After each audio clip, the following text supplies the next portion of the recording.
If you are someone who's stuck at tier 1 or tier 2, or you would just like to speed up the process of reaching tier 3, then this video might give you some ideas of where to gather additional honing materials even if you decide not to spend a single penny on the game.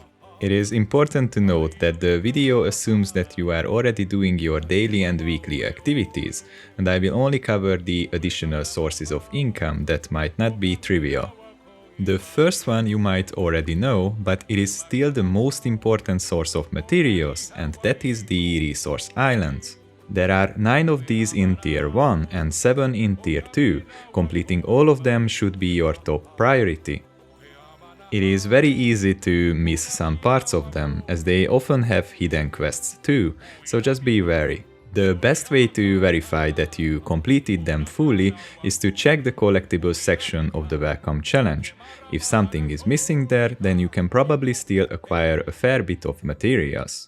The second one is just an extra tip to speed up your completion of the island content. If you haven't done it yet, then I strongly advise you to buy the Hermida Song ship skin in the shop for 420 blue crystals. If you don't have enough crystals, then just use the currency exchange to buy them with your gold.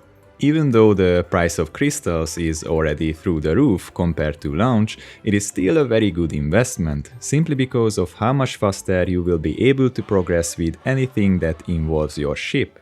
And yes, despite the current crystal prices, Mari's shop is still something that you want to consider, as there are still some deals that are worth it. To name one, leapstones in tier 2 are on short supply, and you can buy them from Mari's shop dirt cheap, especially compared to the auction house prices, so just keep an eye on that. The next one has much bigger significance in tier 2, where you suddenly have very low honing success chances as you get closer to the end. Excavation can help you a bit with that. The idea is that you research the ability to craft either Yorn or Phaeton archaeological site map in your stronghold, then go to the shady cliff in Phaeton to accumulate excavating resources that you can use to craft them. The secret dungeons you open with these maps have a chance to drop Moon's Breath that you can use to improve your honing chances. They might also drop a legendary toolkit that you can either sell for a great deal of gold or use to craft your own legendary life skill tool. Cube and Boss Rush are also insanely good sources of success rate increasing materials. While getting a ticket is purely RNG, you need to make sure that you can complete them entirely once you enter. Therefore, the safest way to do them is with a group, as you won't risk failing them by dying. Chaos Gate events are also good sources of materials, which you can further increase by doing so-called map rotations. This means that players with same rarity maps team up and share the secret dungeons with one another.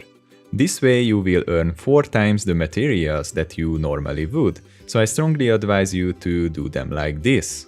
And now a few quicker tips. Doing each mode of story dungeons will reward you with materials the first time you complete them. You can purchase materials at merchant ships in ports using your pirate coins with a weekly limit.